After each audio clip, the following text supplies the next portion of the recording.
تو بہرحال ہمارے سامنے اللہ کے رسول صلی اللہ علیہ وسلم کی سیرت کہ اللہ کے رسول نے حضرت اپنی بیٹی کا نکاح کس طریقے سے کیا، اس کو آپ لوگ توجہ کے ساتھ سنیں اور اسی کے مطابق اپنی لڑکے اور لڑکی کے نکاح کرنے کی کوشش کریں۔ تو اس زمانے کے اندر جو نکاح ایک بوجھ بن چکا ہے اور قیامت کبریٰ بن چکا ہے، اس سے ہم لوگ نجات پا جائیں گے۔ یہ معلوم ہونا چاہیے کہ حضرت نبی اکرم صلی اللہ علیہ وسلم کی جتنی اولاد ہیں، چاروں بیٹی اور 3 بیٹے، ان میں سے 4 بیٹی اور 2 بیٹے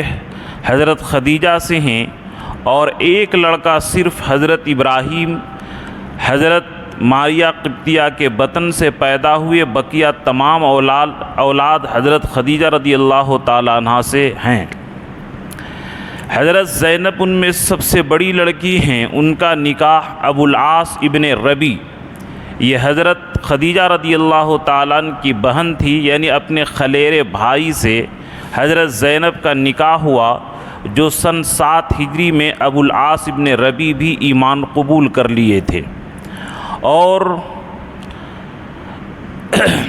حضرت رقیہ اور حضرت ام کلثوم کا نکاح حضرت عثمان غنی رضی اللہ تعالیٰ عنہ کے ساتھ ہوا تھا، اسی لیے ان کا لقب ہے ذو النورین، 2 نور والے، یعنی 2 بیٹیوں سے ان کا نکاح ہوا تھا۔ اور حضرت فاطمہ رضی اللہ تعالیٰ عنہ کا نکاح حضرت علی مرتضیٰ رضی اللہ تعالیٰ عنہ کے ساتھ ہوا تھا۔ اب اس کے بارے میں حضرت نبی اکرم صلی اللہ علیہ وسلم نے کیا طریقہ اختیار کیا، اس کے بارے میں مکمل آپ لوگ یہ اس کو سنیں۔ روایت کے اختلاف کے مطابق یا تو 15 سال یا 18 سال دونوں قول ملتے ہیں کہ حضرت فاطمہ کا نکاح 15 سال کے عمر میں ہوا یا 18 سال کے میں ہوا۔ زیادہ راجح قول یہ ہے کہ 15 سال، علماء کا زیادہ رجحان ہے کہ 15 سال کی عمر میں ہوا، اور حضرت علی کا اسی اختلاف کے یہ اقوال کے اختلاف کے مطابق یا تو 21 سال عمر ہوگی یا 25 سال، لیکن زیادہ راجح قول یہ ہے کہ حضرت فاطمہ کی عمر 15 سال اور حضرت علی کی عمر 21 سال، اور دوسرے روایت کے مطابق حضرت فاطمہ کی عمر 18 سال اور حضرت علی رضی اللہ تعالیٰ عنہ کی عمر 25 سال۔ جب حضرت فاطمہ رضی اللہ تعالیٰ عنہ بڑی ہو گئیں تو سب سے پہلے صدیق اکبر رضی اللہ تعالیٰ عنہ نے نکاح کا پیغام بھیجا، لیکن اللہ کے رسول صلی اللہ علیہ وسلم انکار کیے کہ نہیں، آپ کی عمر زیادہ ہے، میری بیٹی کی عمر کم ہے، آپ سے نکاح نہیں ہو سکتا ہے، آپ سے نکاح نہیں کروں گا۔ پھر حضرت عمر رضی اللہ تعالیٰ عنہ بھی نکاح کا پیغام بھیجے، لیکن اللہ کے رسول نے ان سے بھی یہی عذر کیا کہ آپ کی عمر زیادہ ہے، میری بیٹی کی عمر کم ہے، جوڑ کے لائق نہیں، آپ سے نکاح نہیں ہوگا۔ اچھا، یہاں پر ایک بات سمجھنے کی ہے کہ یہ بڑی عمر اور حضور صلی اللہ علیہ وسلم کی صاحبزادی چھوٹی، پھر نکاح کا پیغام کیوں دیے؟ تو اصل مقصد کہ یہ جس طریقے سے ابھی ہم لوگ دنیا کے بارے میں لالچی ہیں، ہم لوگ دنیا کی چاہتے ہیں کروڑوں روپیہ مل جائے، اربوں روپیہ مل جائے، اور کروڑوں روپیہ ملے تو راتوں بھر ہم لوگ جاگ جائیں گے۔ تو جس طرح دنیا کے بارے میں ہم لوگ ابھی لالچی ہیں، اسی طرح صحابہ آخرت کے بارے میں لالچی تھے، جنت کے بارے میں، آخرت کے بارے میں، اللہ کے رسول سے محبت میں، اللہ کی محبت میں بالکل وہ لالچی تھے کہ کس طرح آخرت کا مرتبہ زیادہ حاصل ہو جائے۔ تو محض اس لیے وہ نکاح کا پیغام دیے تھے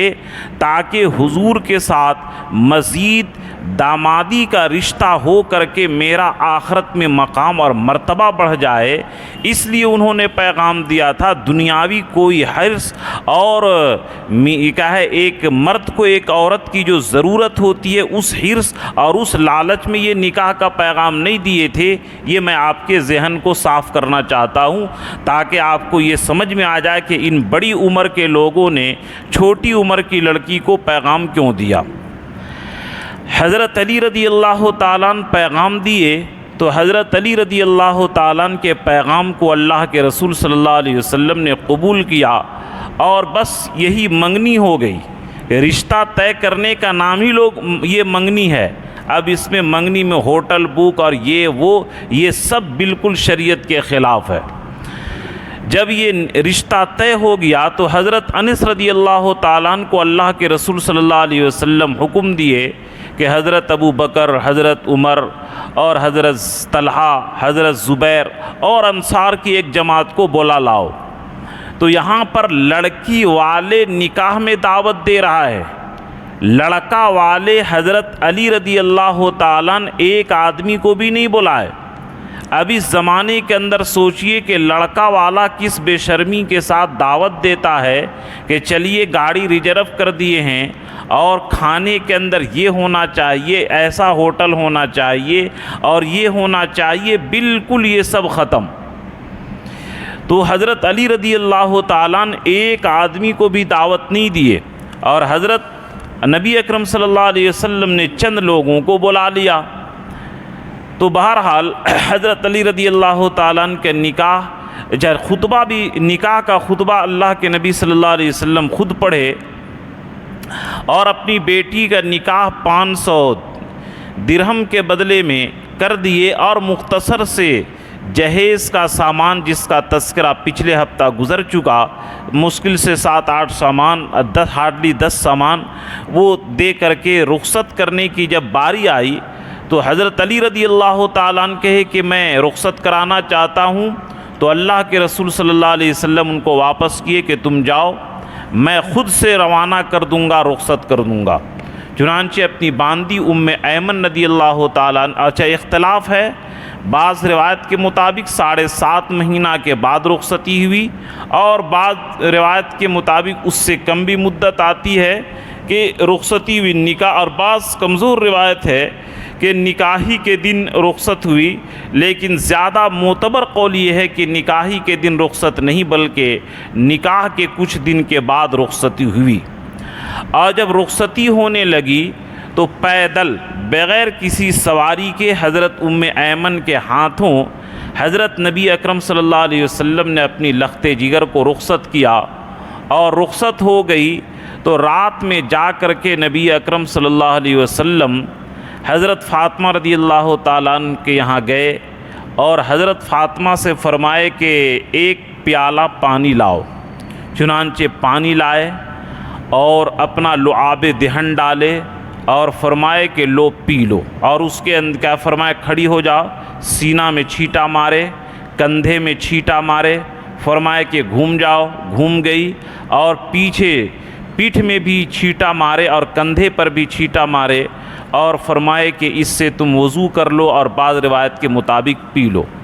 اور ایک روایت کے مطابق کہ اللہ کے رسول صلی اللہ علیہ وسلم قل اعوذ برب الفلق، قل اعوذ برب الناس پڑھ کر کے پانی میں دم کر کے دیے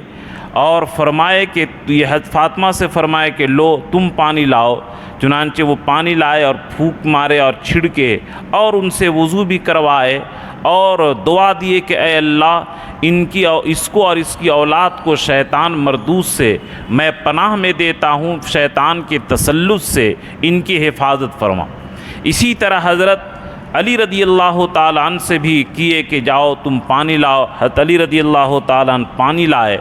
پانی لانے کے بعد ان کے ساتھ بھی یا تو لعاب دہن ڈال کر کے یا قل اعوذ برب الفلق اور قل اعوذ برب الناس پڑھ کر کے دم کر کے پلائے۔ اس طریقے سے اللہ کے رسول صلی اللہ علیہ وسلم نے اپنی بیٹی کا نکاح کیا۔ یہ مختصر دستور العمل اور قاعدہ اور قانون کہ اپنی بیٹی کا نکاح کس طرح کرنا چاہیے۔ اب اس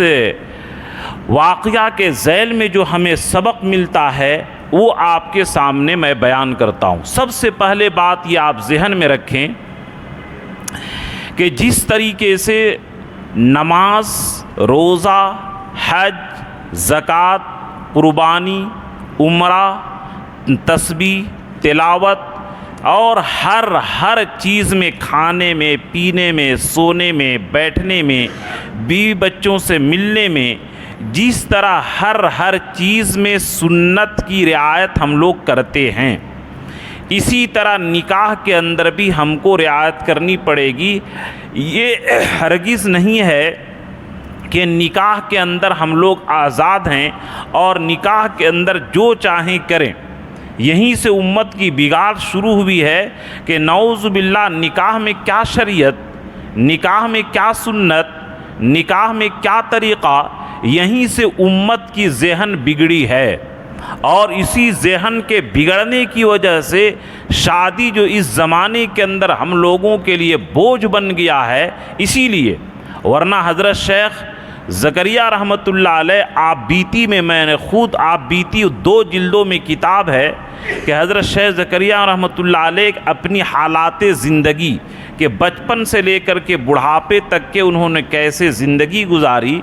انہوں نے اپنی کتاب کے اندر لکھا کہ میں اپنی بیٹی، بیٹا،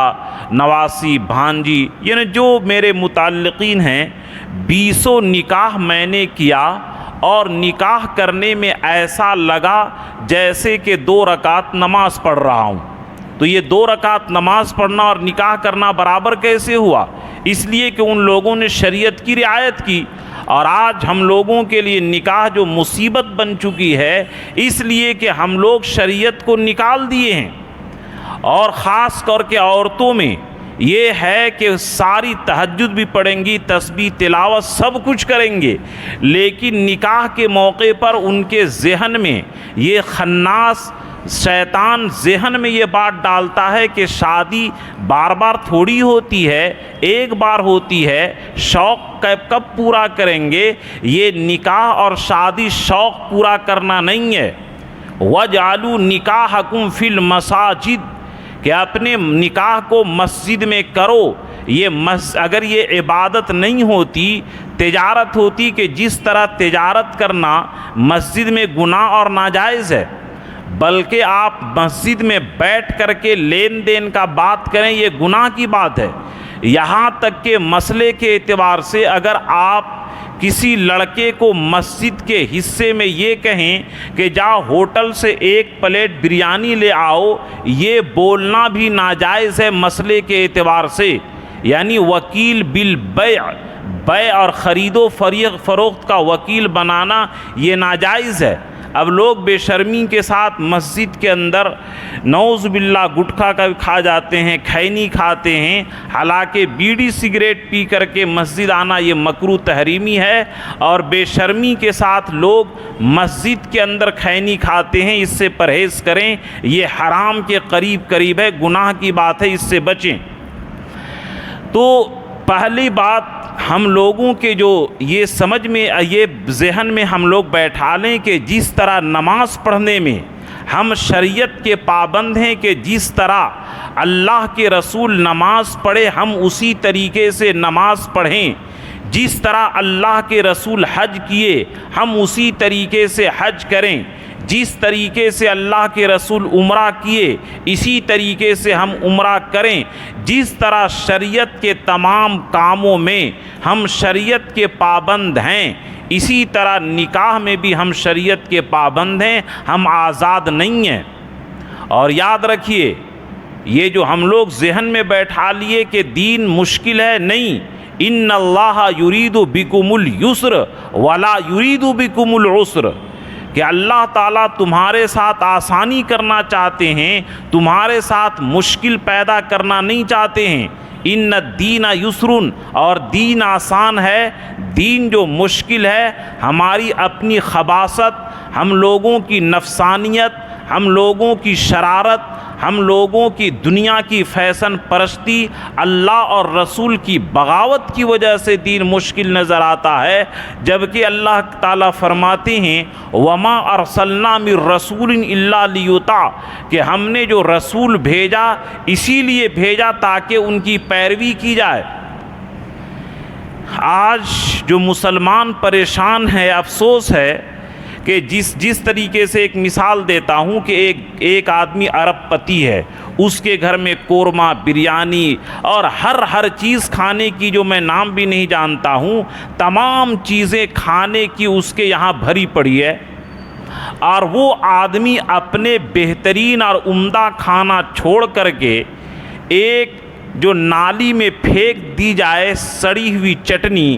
اور ہڈی جو کتے کھاتے ہیں، نعوذ باللہ، اگر وہ لڑکا جو کروڑ پتی اور ارب پتی کا بیٹا ہو، بادشاہ کا بیٹا ہو، اور اپنے گھر کا عمدہ کھانا چھوڑ کر کے نالی میں جو پھینکی اور سڑی ہوئی چٹنی اور کوڑے کباڑ میں جو گندگی ہے، جیسا کہ میں غریبوں کو بات دیکھا ہوں وہاں سے کھاتے ہوئے بھوک کی شدت میں، اگر کوئی آدمی اس طریقے سے کھائے تو سوچئے کہ اس کے والد کے دل پر، اس کے باپ کے دل پر کتنی تکلیف گزرے گی کہ میرے یہاں کروڑوں روپیہ کا سامان کھانے پینے کا ہے، اس کو چھوڑ کر کے ایک چمار اور بھنگی کا سڑا ہوا چٹنی کھانے جاتا ہے۔ اسی طرح اللہ اور رسول کو کتنی ناگواری ہوتی ہوگی جب ہم لوگ اپنے نبی کی شریعت کو چھوڑ کر کے غیر مسلمین جو اسلام اور مسلمان اور نبی کا دشمن ہے، جو آپ سب ابھی جان رہے ہیں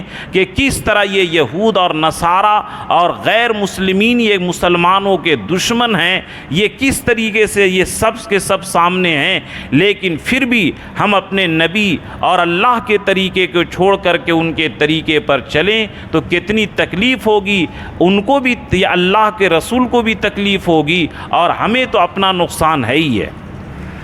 تو بہرحال حضرت علی اور حضرت فاطمہ کے نکاح سے کیا سبق ملتا ہے؟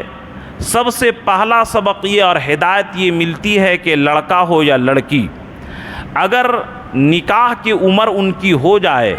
اور رشتہ مناسب مل جائے تو بغیر کسی عذر کے نکاح کرنے میں تاخیر نہیں کرنی چاہیے۔ یہ پہلی نمبر کی ہدایت ہوئی۔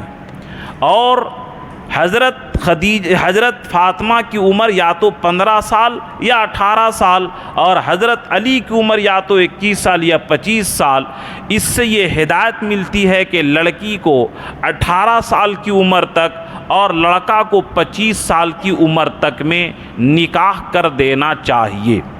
خود نبی اکرم صلی اللہ علیہ وسلم بھی اپنا نکاح 25 سال کی عمر میں کیے تھے، اس لیے یہ عمر کے اب یہ کیا نعوذ باللہ، اب لوگ پسند والے رشتہ کو جب ٹھکراتے ہیں تو نعوذ باللہ ہماری لڑکیوں کی عمر 40 سال تک ہو گئی، اور بعض لڑکیوں کی عمر 40 سال سے بھی پار ہو گئی، اور سمجھیے کہ بعض لڑکیوں کی عمر نعوذ باللہ نکاح کرنے سے جو اسپائر ہو جاتا ہے، یہ اسی نحوست کی وجہ سے۔ اس لیے کان کھول کر کے سن لیجئے پہلی ہدایت کہ اگر لڑکا یا لڑکی کی رشتہ مناسب ملے، دل پسند رشتہ ملے، اور تو کبھی بھی اس کا انکار مت کیجئے۔ لڑکی کی عمر 18 سال تک میں اور لڑکا کی 25 سال تک میں نکاح کرنے کی کوشش کیجئے، الا یہ کہ کوئی مجبوری ہو، جیسے کہ مثال کے طور پر کہ یہ پڑھائی پڑھ رہا ہے ڈاکٹری کی، اور وہ اگر شادی کر دے تو اس کی پڑھائی متاثر ہو جائے، تو ایک مجبوری وغیرہ ہو تو ایک الگ بات ہے۔ لیکن جب لڑکا کما رہا ہو، لڑکا اپنے اسٹینڈ ہو چکا ہو، خود صاحب روزگار ہو چکا ہو، اور بعض ماں باپ جو لالچ میں بیٹا کے نکاح نہیں کرتے ہیں کہ اگر شادی کر دیں گے تو بیوی کا غلام بن جائے گا، ہمیں اتنا پیسہ نہیں دے گا جو کنوارے پن کی حالت میں دیتا ہے، یہ نہایت گھٹیا سوچ ہے۔ تو ایک پہلی ہدایت اور پہلی سنت یہ معلوم ہوئی کہ جیسے ہی رشتہ کے لائق اگر لڑکی اور لڑکی ہو جائیں اور مناسب رشتہ مل جائے تو نکاح کرنے میں تاخیر نہیں کرنی چاہیے۔ اللہ تعالیٰ بھی ذہن میں دوسری بات ڈالے کہ نکاح کرنے میں جہاں تک ہو سکے جان بوجھ کر کے میں ایسی جگہ رشتہ کیجئے جہاں پر آپ لڑکے یا لڑکی کو جانتے ہوں۔ انجانے میں، خاص کر کے اس زمانے میں انجانے لڑکی اور لڑکے سے نکاح کرنے سے پرہیز کیجئے۔ کئی ہمارے سامنے دوستوں کے واقعات، رشتہ داروں کے واقعات ہے کہ لڑکا خوب کما رہا تھا لیکن نعوذ باللہ اس کے اخلاق بالکل، اس کے کریکٹر خراب تھے، جس کی وجہ سے لڑکی کو خلا لینا پڑا، طلاق لینی پڑی، کئی لوگ نعوذ باللہ زندہ جلا دیے۔ تو اس لیے دوسری ہدایت یہ ملتی ہے کہ لڑکا ہو یا لڑکی، رشتہ ایسی جگہ کیجئے جہاں آپ لڑکے کو بھی جانتے ہوں اور لڑکی کو بھی جانتے ہوں، تو یہ اعلیٰ درجے کی بات ہے۔ اس سے انشاءاللہ یہ جو اس زمانے میں اتنے طلاق کی نوبت اور اتنے دارالقضا میں جائیے خلا کے کیس بھرے پڑے رہتے ہیں، پہلے زمانہ میں ایسا نہیں ہوتا تھا۔ اس لیے کوشش یہ کی جائے کہ جن کو آپ صحیح سے جانتے ہوں ان گھرانے میں رشتہ کرنے کی کوشش کریں۔ تیسری ہدایت یہ معلوم ہوتی ہے کہ حضرت ابو بکر بھی نکاح کا پیغام دیے اور حضرت عمر رضی اللہ تعالیٰ عنہ بھی نکاح کا پیغام دیے، لیکن اللہ کے رسول نے انکار کر دیا کہ آپ دونوں کی عمر زیادہ ہے، اور حضرت علی کے پیغام کو قبول کیے کیونکہ ان کے جوڑ کے تھے۔ اس سے یہ پتہ چلا کہ ماں باپ جب بیٹا یا بیٹی کے نکاح کریں تو لڑکا اور لڑکی کے نکاح میں 5 سال، ہارڈلی 10 سال، اس سے زیادہ کا لڑکا اور لڑکی کی عمر میں فرق نہ ہونا چاہیے، ورنہ شروع میں تو نکاح ہو جاتا ہے، بعد میں اگر یہ نعوذ باللہ کہ لڑکا 40 سال اور لڑکی 20 سال تو یہ ظلم ہے ماں باپ کا۔ اس طریقے سے اتنا زیادہ فرق عمر میں نہیں ہونا چاہیے، آگے چل کر کے نعوذ باللہ لڑکی وہ بدفعلی کے اندر مبتلا ہو جاتی ہے اور پھر لڑکی نعوذ باللہ اس کے ساتھ کئی پریشانیاں آتی ہیں۔ اس لیے ماں باپ عمر کا بھی لحاظ رکھیں کہ لڑکا اور لڑکی کے عمر میں زیادہ فرق نہ ہو۔ یہ ظلم بالائے ظلم اور ستم بالائے ستم ہے کہ لڑکا 50 سال اور لڑکی 20 یا 25 سال کے، یہ نہایت ظلم کی بات ہے، اس طریقے سے ظلم نہ کریں۔ اب رہی بات کہ حضور صلی اللہ علیہ وسلم 53 سال کے اور حضرت عائشہ رضی اللہ تعالیٰ عنہ 9 سال کے، تو حضور کی بات دوسری تھی۔ حضور صلی اللہ علیہ وسلم جو نکاح کیے تھے وہ اللہ کے حکم کی وجہ سے، اور جیسا کہ یہ حضور صلی اللہ علیہ وسلم کے زیادہ نکاح کرنے کی وجہ جب میں جس جمعہ میں بیان کیا تھا تو بتایا تھا آپ کو کہ اللہ کے رسول صلی اللہ علیہ وسلم کو جنت کے 40 مردوں کے برابر طاقت دی گئی ہے، اور جنت میں ایک آدمی کو 100 آدمی کے برابر طاقت ہوگی۔ یعنی ہم ہر آدمی کو، جو دنیا میں یہ 100 آدمی ہیں، 100 آدمی کے طاقت کے برابر ہم لوگوں کو ایک آدمی کی طاقت جنت میں رہے گی۔ تو اس اعتبار سے حضور صلی اللہ علیہ وسلم کے 4000 آدمی کے برابر طاقت تھی، تو حضور کی بات الگ ہے، لیکن حضور جو کر رہے ہیں وہ ان کی بات دیکھیے کہ حضور صلی اللہ علیہ وسلم نے اپنی بیٹی کے نکاح میں عمر کا لحاظ کیا۔ اس طریقے سے بڑی عمر کے ساتھ 5 سال، ہارڈلی 10 سال چلے گا، لیکن اس سے زیادہ عمر میں فرق نہیں ہونا چاہیے، اس سے میاں بیوی میں نباہ بھی نہیں ہوتا ہے۔ جنت کے اندر جو عرباً اترابا کا لفظ آیا ہے کہ جنت میں مرد اور حور جو ہوں گے وہ ہم عمر ہوں گے۔ ہم عمر ہونے سے زندگی اچھی گزرتی ہے، اور ایک آدمی 40-50 سال کا بڈھا اور ایک طرف 20 سال کی لڑکی، تو سوچئے کہ لڑکی کے دل کے اوپر کس طریقے سے ان کے جذبات کچلے جاتے ہوں گے اور کس طریقے سے لڑکی گھٹن کی زندگی گزارے گی۔ اس طریقے سے لڑکی ڈپریشن کا بھی شکار ہو جاتی ہے، اور یہ ماں باپ کا ظلم ہے۔ اس لیے دوسری ہدایت کا بھی خاص خیال رکھیں کہ زیادہ عمر کی لڑکے سے نکاح نہ کر دیں۔ تیسری ہدایت یہ معلوم ہوتی ہے کہ اصل سنت یہ ہے کہ لڑکا والا خود پیغام بھیجے، یعنی جو لڑکا والا ہو وہ لڑکی کے یہاں پیغام بھیجے، جیسا کہ حضرت ابو بکر، حضرت عمر، حضرت علی یہ لوگ خود نکاح کا پیغام بھیجے تھے، حضور صلی اللہ علیہ وسلم نکاح کا پیغام نہیں بھیجے تھے۔ تو اصل سنت یہ ہے کہ جس کا لڑکا ہو وہ لڑکی والا کے یہاں پیغام بھیجے، یہ سنت ہے۔ اور یہ جائز تو یہ بھی ہے کہ لڑکی والا اگر لڑکا والے کے یہاں پیغام بھیج دے تو گناہ کی بات نہیں ہے، لیکن جو حضور کی سنت سے جو ثابت ہو رہی ہے اور ہدایت جو مل رہی ہے کہ اصل سنت یہ ہے کہ لڑکا والا نکاح کا پیغام بھیجے، تو یہ اعلیٰ درجے کی بات ہے۔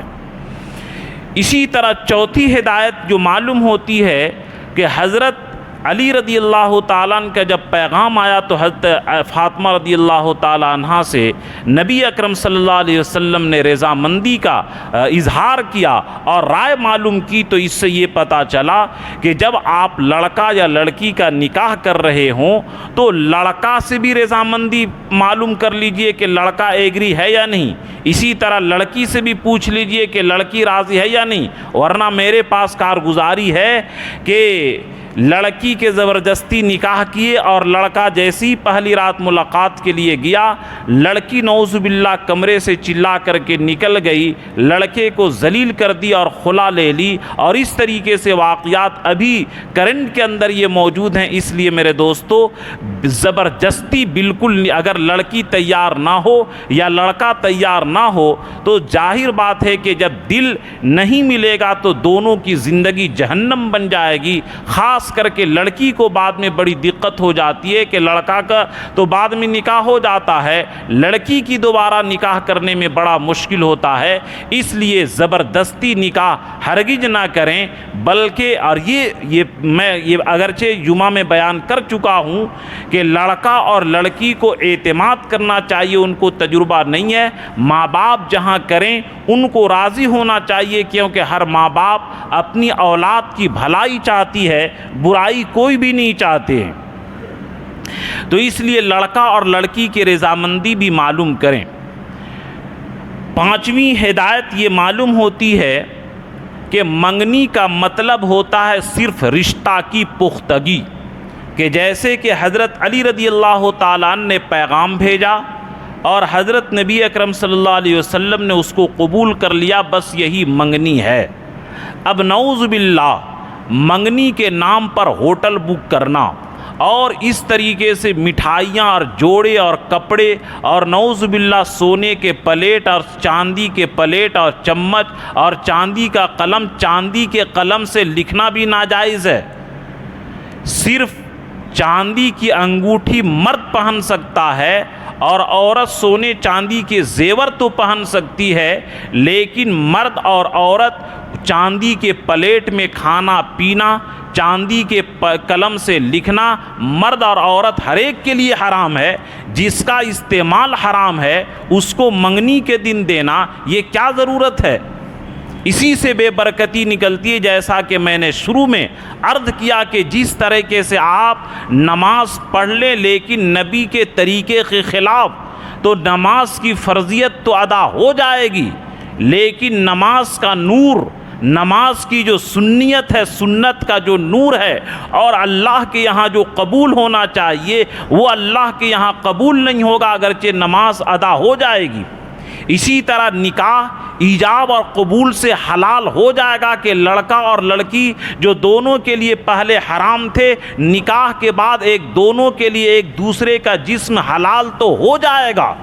لیکن نکاح کے جو مقصد بیان کیا گیا ہے لِتَسْكُنُوا إِلَيْهَا، تاکہ تم کو اس کے ذریعے سکون ملے اور دل کے اندر ایک طرح کی راحت اور خوشی اور یہ آنکھوں کی ٹھنڈک، جو قرآن نے کہا ربنا ہب لنا من ازواجنا وذریتنا قرۃ اعین، کہ بیوی اور بچوں کو آنکھوں کی ٹھنڈک جو قرآن نے کہا ہے یہ اسی وقت آنکھوں کی ٹھنڈک بنے گی جبکہ نکاح نبی اکرم صلی اللہ علیہ وسلم کے طریقے کے مطابق کریں۔ آج نکاح کے بعد جو اکثر لوگ پریشان ہیں اسی وجہ سے کہ نکاح کے اندر نبی کی سنت کی رعایت نہیں کرتے ہیں۔ چھٹی آج نعوذ باللہ جب کیا منگنی ہوتا ہے تو مرد عورتوں کو اور لڑکا کا باپ لڑکے کی ماں کو مٹھائی کھلانے لگتی ہے۔ یہ کوئی بے حیائی اور بے حیائی کے لوگ اتنے عروج پر پہنچ گئے ہیں۔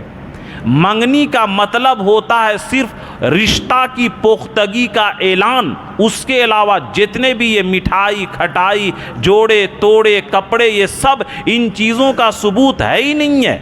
منگنی کا مطلب ہوتا ہے صرف رشتہ کی پختگی، اس کے علاوہ کچھ نہیں،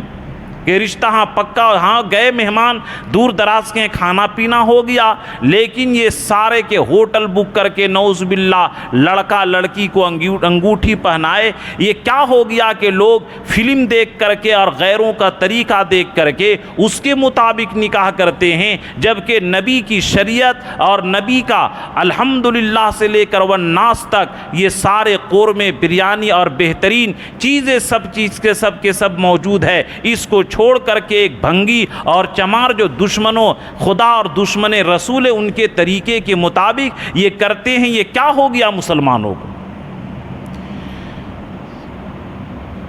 چھٹی جو ہدایت ملتی ہے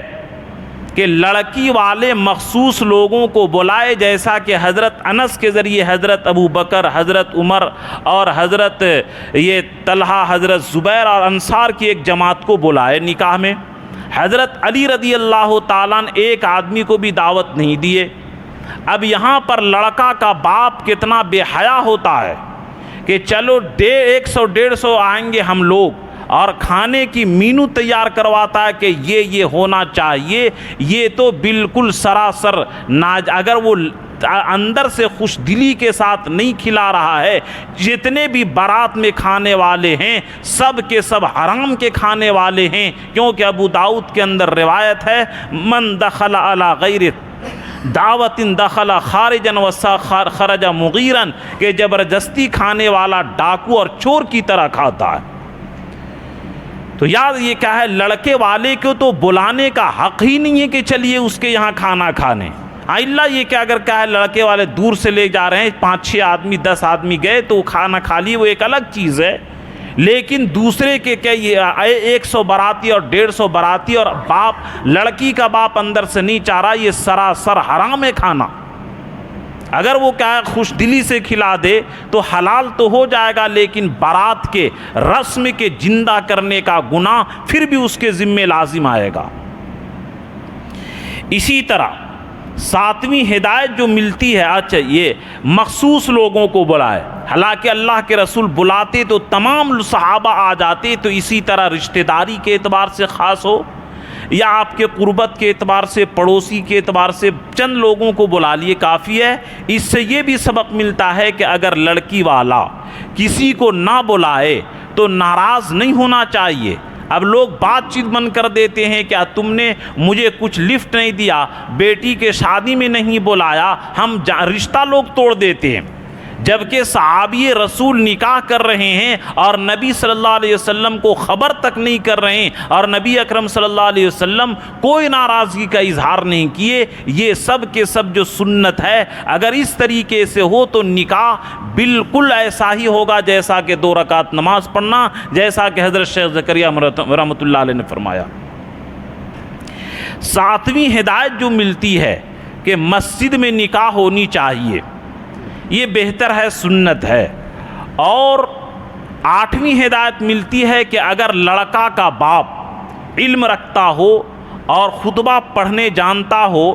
تو لڑکی کا باپ اگر خود عالم ہو اور نکاح پڑھانے کی صلاحیت رکھتا ہو تو سنت یہ ہے کہ لڑکی کا باپ خود اپنی لڑکی کا نکاح پڑھائے، جیسا کہ نبی اکرم صلی اللہ علیہ وسلم حضرت فاطمہ کا نکاح خود سے پڑھائے تھے۔ اور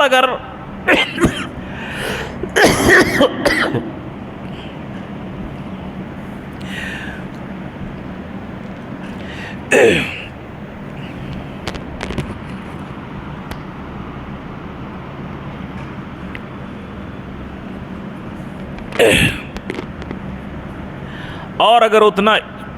علم نہیں ہے تو دوسرے سے پھر نکاح پڑھوا سکتا ہے، اس کے اندر کوئی حرج کی بات نہیں ہے۔ اسی طرح نویں ہدایت یہ معلوم ہوتی ہے کہ مہر جو ہونا چاہیے وہ نقد ہونا چاہیے، ادھار نہیں ہونا چاہیے، جیسا کہ حضرت علی رضی اللہ تعالیٰ عنہ نے مہر نقد ادا کیا تھا، یہ بھی مہر کا نقد ہونا یہ سنت ہے۔ اور سب سے بڑا خرچ اور سب سے اہم خرچ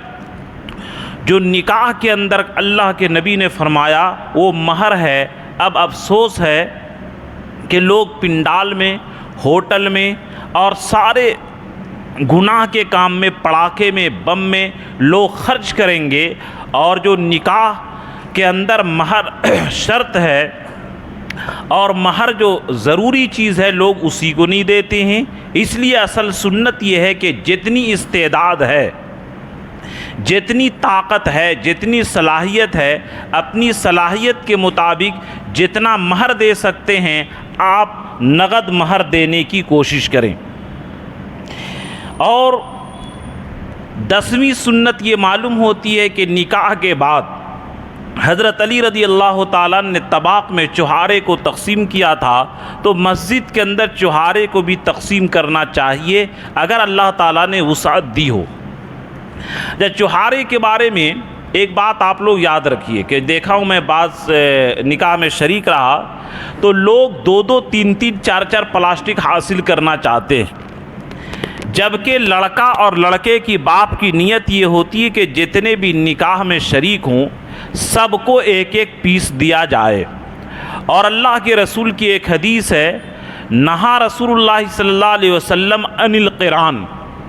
کہ اگر دسترخوان پر کھجور ہے، انگور ہے، کشمش ہے، یعنی جو اٹھا کر کے کھایا جاتا ہے، تو اللہ کے رسول فرمائے کہ ایک ایک کھاؤ، 2 اٹھا کر کے مت کھاؤ۔ اس کی وجہ علماء محدثین یہ لکھتے ہیں کہ اگر 2 اٹھا کر کے کھائے گا تو دوسرے کی حق تلفی ہوگی، تو اس لیے اگر جب نکاح کے مجلس میں جب چوہارا وغیرہ تقسیم کیا جائے تو ایسا نہیں کہ ایک پلاسٹک مل گیا تو دوسرا ہم لوٹیں، یہ غلط بات ہے، اس سے پرہیز کرنا چاہیے۔ اور اسی طرح ایک پیغام جو رخصتی کے وقت کہ حضرت اللہ کے نبی صلی اللہ علیہ وسلم میں رخصت کرنے کے وقت کسی بھی اپنے خاندان کی عورتوں کو اور کسی بھی محلے کی عورتوں کو نہیں بلایا۔ اب بعض لوگ نکاح تو مسجد میں کر لیتے ہیں، اجتماع میں کر لیتے ہیں، اور پھر جب رخصتی کا وقت ہوتا ہے تو ہوٹل بک کرتے ہیں، اور ہوٹل بک کر کے پھر وہاں سے دھوم دھام کے ساتھ کھانا پلا کر یہ کھانا وغیرہ کھلا کر کے رخصتی کرتے ہیں۔ اگرچہ یہ جائز تو ہے، ناجائز نہیں ہے، گناہ نہیں ہوگا، لیکن یہ سنت نہیں ہے، سنت کے خلاف ہے۔ اصل سنت یہ ہے کہ لڑکی کے رخصتی کرنے کے وقت بھی زیادہ بھیڑ بھاڑ نہیں کیا جائے، جیسا کہ اللہ کے رسول صلی اللہ علیہ وسلم نے بغیر بھیڑ بھاڑ کے حضرت ایمن کے ہاتھوں سے حضرت فاطمہ رضی اللہ تعالی عنہ کو رخصت کر دیا تھا۔ پھر حضرت علی رضی اللہ تعالیٰ عنہ کہ یہاں جب چلی گئی تو ایک سنت جو اللہ کے رسول صلی اللہ علیہ وسلم کے ہے کہ رات کے وقت گئے اور سورہ قل اعوذ برب الفلق قل اعوذ برب الناس پڑھ کر کے پانی میں دم کر کے پلائے، تو اگر کوئی آدمی اس طرح پڑھا لکھا ہو اور اس گھر سے قریبی رشتہ داری بھی ہو تو اس آدمی کے لیے سنت یہ ہے کہ اگر محلے میں بیٹی کا نکاح کیا اور اس گھر سے اچھی ربط ضبط ہے تو لڑکی کے باپ کو جانا چاہیے اور نبی صلی اللہ علیہ وسلم کی سنت پر کہ قل اعوذ برب الفلق قل اعوذ برب الناس پڑھ کر کے دم کر کے پانی پلائے، چھینٹے مارے سینے میں بھی، آگے بھی، پیچھے بھی، اور اس طریقے سے ان کے لیے دعا کرے۔ اور اگر دور دراز میں شادی ہو گئی ہو، لڑکی کا باپ وہاں جا نہیں سکتا ہے، تو علماء نے لکھا ہے کہ اس کے لیے سنت یہ ہے کہ میاں بیوی خود شوہر پڑھ کر کے بیوی کو پلا دے اور بیوی پڑھ کر کے شوہر کو پلا دے، شوہر بیوی کو چھینٹا مار دے اور بیوی شوہر کو چھینٹا مار دے، اس طریقے سے کیا جائے۔ اور حضرت علی رضی اللہ تعالیٰ چند سا مکو چند کھجور اور چند جو کے روٹی کے اندر یہ ولیمہ کیے، تو ولیمہ کے بھی کہ میں پوری تفصیل کے ساتھ بیان کر چکا ہوں کہ ولیمہ بھی ہو تو وہ سب سے بہتر، سب سے برا ولیمہ کہ شر الطعام طعام الولیمہ یدعا لہ الاغنیاء ویترک الفقراء، کہ سب سے برا ولیمے کا کھانا وہ ہے جس میں مالداروں کو چن چن کر کے بلایا جائے اور غریبوں کو چھوڑ دیا جائے۔ یہ سب سے بدتر ولیمہ، سب سے برا کھانا ہوتا ہے، کیونکہ وہاں پر مقصد لفافہ وصول کرنا ہوتا ہے کہ صرف مالداروں کو دعوت دی جائے اور غریب لوگوں کو چھوڑ دیا جائے، یہ برا ہے۔ اس طریقے سے پرہیز کیا جائے۔ تو بہرحال حضرت نبی اکرم صلی اللہ علیہ وسلم نے اس طریقے سے اپنی لخت جگر جنت کے تمام عورتوں کی سردار، یعنی جتنی بھی مسلمان عورتیں جنت میں رہیں گی ان تمام میں سب سے زیادہ مرتبہ اور مقام جو رہے گا حضرت فاطمہ رضی اللہ تعالی عنہا کا رہے گا۔ تو ہماری مسلم ماں بہنیں بھی یہ سوچے کہ جب ہمارے سردار، ہمارے لیڈر، جنت کے جو قائد ہیں، ان کا نکاح اس طریقے سے سادگی کے ساتھ ہوا تو ہم دیندار بن کر کے بھی کہ شوق بار بار شادی نہیں ہوتی